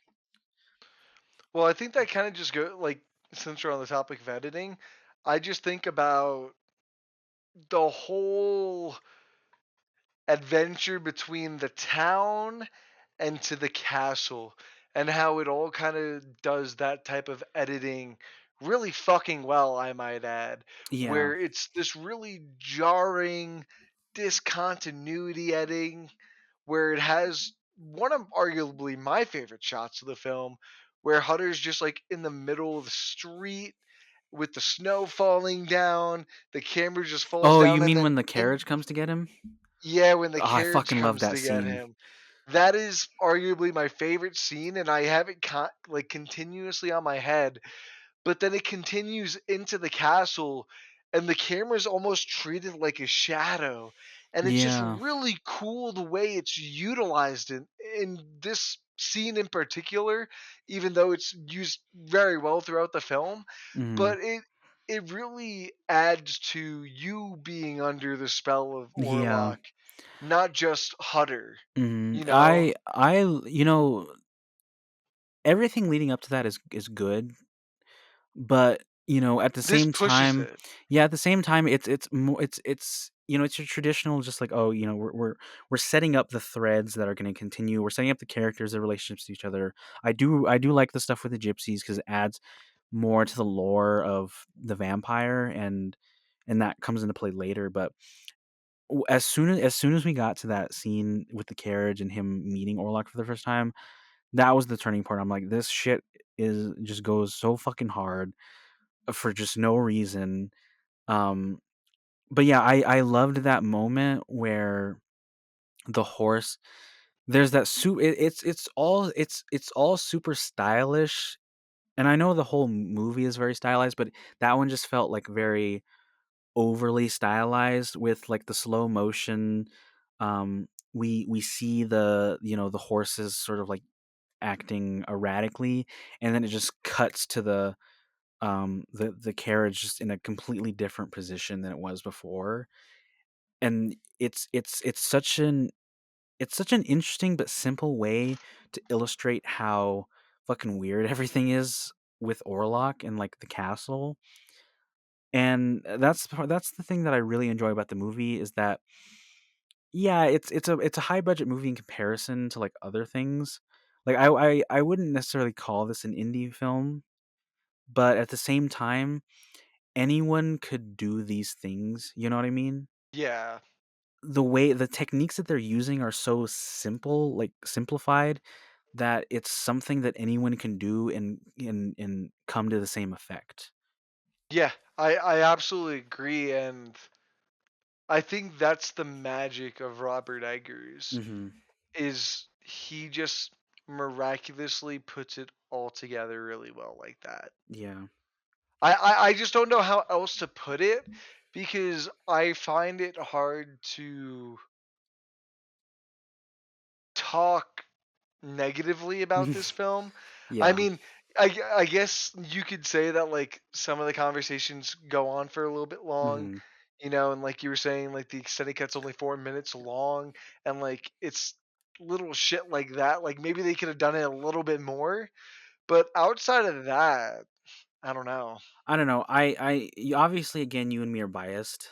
I do like because obviously my sister and my brother didn't really enjoy it that much. Like my sister was like, "Oh, I didn't think a movie could be that dark," but at the same time, I'm like, "Well, yeah, I can understand why that might be a little weird to you, like watching it for the first time." But I know that it's supposed to be that way, and I really do love this movie's approach to lighting, and that it's essentially, like, pretty much practically lit, like, they shot it on film, and they shot it on a film with, like, I guess such a high I don't know if ISO is the right word, but, um, that they could shoot everything with candlelight, and it does have an overall, like, really dark and, like a low-key and hazy look to it, but I think that adds to the atmosphere, especially and it's not all like that, like, obviously, there are scenes where everything's, like, pretty well lit.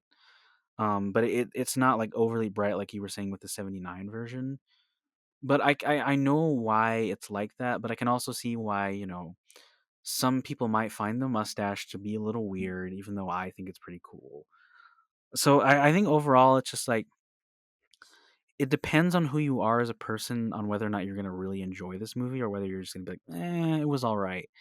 Because I feel like to truly appreciate this movie, you also have to truly appreciate the language of film and the versions of this that came before.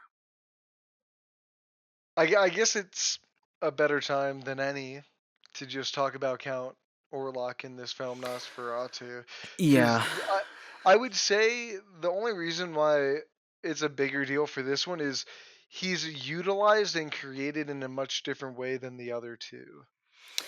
Yeah, I mean, going back to what I was saying earlier, Eggers got his start as a production designer, so he gets really into, like, the research and, like, figuring out, you know, mm, like, visually, like, the design of the world and the characters would look like, and that's what I enjoy about his films is that they're so detailed, like, fucking The Northman is the Northman could literally just be a fucking video essay on the the clothes that they wore, you know what I mean?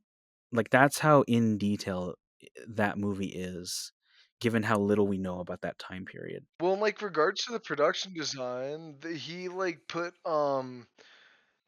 little nooks and crannies on the sets for like in the Hutter's house. He would put like photos or like little diaries of both their characters Oh, that's inside interesting. the shelves or like little stuff here and there. So like when the actors were moving around doing their things, they could interact with stuff Yeah. from their characters past that I think people don't would never really necessarily recognize. And I think his participation with coming into the film industry as a production designer Mhm. kind of complements him as a filmmaker to Yeah. an extent that I don't think a lot of people realize, that I don't even think me and you really recognize until we started really discussing it a little bit here. Yeah, and I mean, obviously this movie got nominated for, the 3 major art department awards. It got nominated for Best Prod Design, Best Costume Design, and Best Hair and Makeup. It didn't win any, but, a nomination is still a pretty big deal. And I think that's probably one of the best things about this movie is just the design and look of it. Um, and I think that just goes back to him knowing the intricacies of production design and being able to like articulate that to his production designers. And I think that like not only complements obviously how the film looks, but I think that's why like all the performances are like that good. It just it just adds that little bit like it allows them to dive into the world that much more, I feel, and be invested. Yeah, and I feel like all of that just adds to us as an audience being able to buy into this world. And that performance the characters are giving. But let's talk about the design of Count Orlok. Um, Obviously, he's meant to look like historically accurate Transylvanian nobleman. To Vlad the Impaler. Not necessarily that specifically, but just more like what a Transylvanian nobleman would have looked like at that time. Um, I know. The mustache thing got spoiled to me before I saw the movie because it was all over Instagram. And when I first saw it, it didn't really make sense to me. I was like, "Oh, that's kind of weird." But when I saw the movie, it made sense to me. But I feel like there are people who just can't get over how, like, I guess silly it looks. But I don't know. It didn't necessarily take me out. I thought it was an interesting touch. It definitely makes it feel more real to me. But I don't know what your thoughts were on like the mustache and like the hair on top of his head. I kind of liked it. I was like off put at first because I didn't know how to feel, Hmm. but like it grew on me throughout the first viewing, and then I kind of just really liked it the second time. Because I think outside of that, it's just like once you fully see him towards the end, Hmm. I don't think you could ever get that image out of your head. So like every time I saw him in the second viewing, I just really pictured this decrepit, broken down body Yeah. underneath all of this darkness that's hiding him. And there's something about it that just creeped me out even more. The mustache just, I think it looked cool. It made him look pretty badass, if you ask me. Um, But no, there's something super towering, and he's just really fucking freaky. Not scary, but freaky. I Yeah, don't and I know how mean, else to explain it, you know? yeah, that was something that like my brother kind of brought up in the car ride home. He was like, "Oh, I didn't really find him to be like scary. I think the look of the 1922 version looks more scary." And I can understand that cuz obviously the 1922 version is supposed he's supposed to look like a rat, which is freaky. Like it's freaky when you give humans sort of like an animalistic look to them. Well, I think that leans into more of like the plague thing, like because rats Yeah. carried it, and that's why he was created that way originally. And I think that's why they Yeah. created him a lot differently for this one because they wanted to get away from that and like focus on more of like the Ellen story. Yeah, and I mean, for this one, it's very obvious. I even though I can see why some people might not feel it's scary because it's too realistic. For me, it feels more scary or more creepy, I guess, because he's literally just like a walking corpse. Like that's it's supposed to be freaky because of that, and I think it works for the for this version of the movie that he does look like that because you can see like the rotting flesh. Like obviously he's supposed to be pretty obscured up until the moment where Hutter finds him in the coffin, and that's I mean you see all of him in that shot. But he looks yeah, he looks like really rotten and really like unnatural, and I feel like that adds to the atmosphere of his character.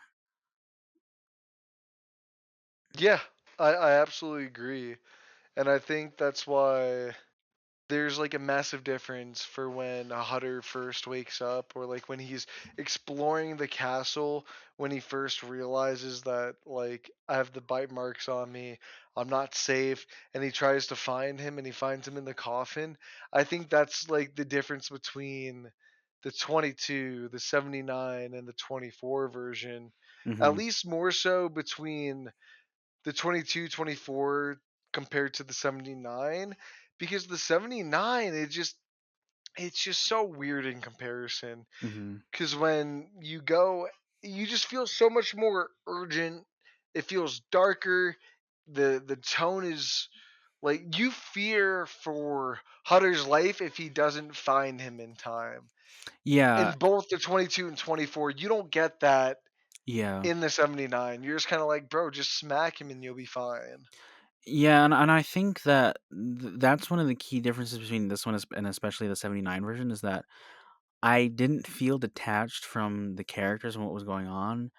And even if you don't find the look of Orlok in this one particularly scary, you're more afraid for the characters because you care about them.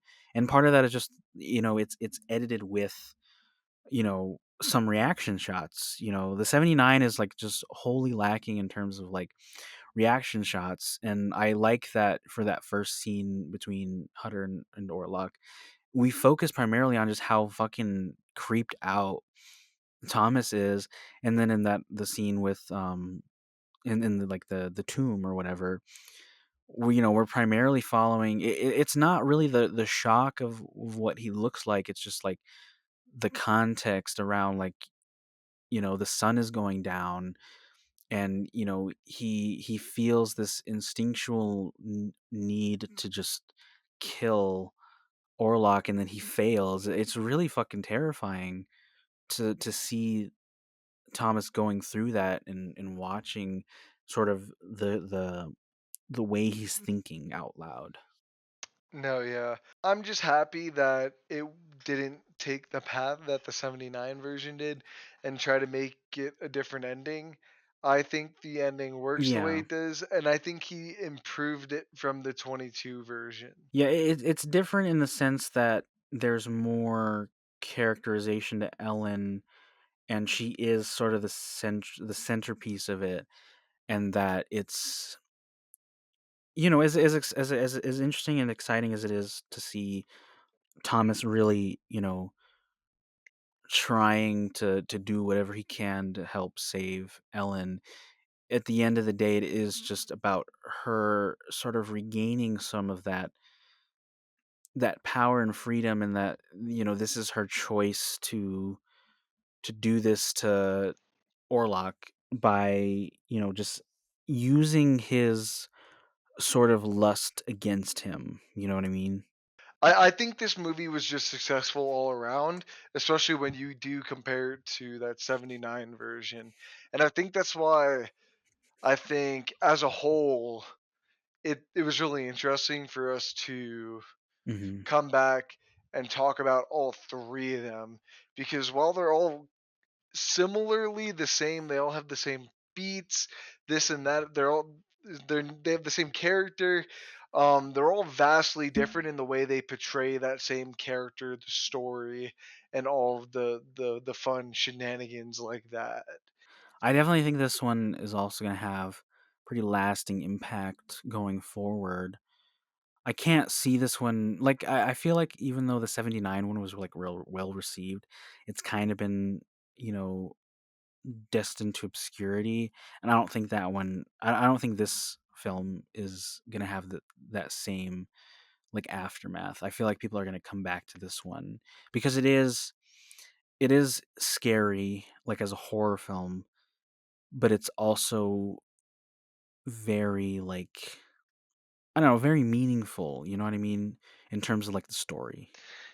Yeah, and I think that goes for the movie as a whole. You could just feel, at least when it comes to Robert Eggers, this was like the project he was most passionate about. I felt like when I watch all of his films, I watch Nosferatu and I'm like, oh, this is the one where he's like, I'm giving it my all. This is arg Yeah, I mean, he's pulling out all the yeah, this is stops. arguably my favorite Robert Eggers film one. I don't know about you. Because you haven't seen The Witch, right? Um, no, I still haven't seen The Witch. I've been trying to find it. That's another one that you fucking can't find anywhere. Um, I don't know. I'd say the same. I like The Northman. The Lighthouse I need to rewatch again because that one's just fucking weird. Dude, I love But The yeah, I would Lighthouse. say I'd say this one's probably my favorite to date. I'm excited to see his werewolf movie that's gonna come out sometime in the next couple years. And I don't know if this is true, but there have been rumors going around that he's gonna direct a Labyrinth I heard movie. that. The Yeah, yeah, David Bowie yeah. I one. love that movie. Yes, so do I. But yeah, I mean, I'd be interested to see his take on that. But yeah, I'm excited to see more that he has to offer. I know every time that he comes out with a movie, it's gonna be something special. You know what I mean? No, yeah, definitely he's the guy you hear his name come up and you're like, I'm gonna see that. But yeah, yeah, Yeah, I mean, I did I think two and that a half hours fucking flew by talking yeah, about these we're movies. we're we're gonna have to edit some of this It'll work down. though. I did not, I did not think this was gonna be that long, and I know obviously people are gonna hear we're not the most comfortable when it comes to this podcast type of stuff. So hopefully within the next couple of episodes we learn how to like um I guess pace ourselves It'll better. be fine. Um Let's cue the cool outro music that's here.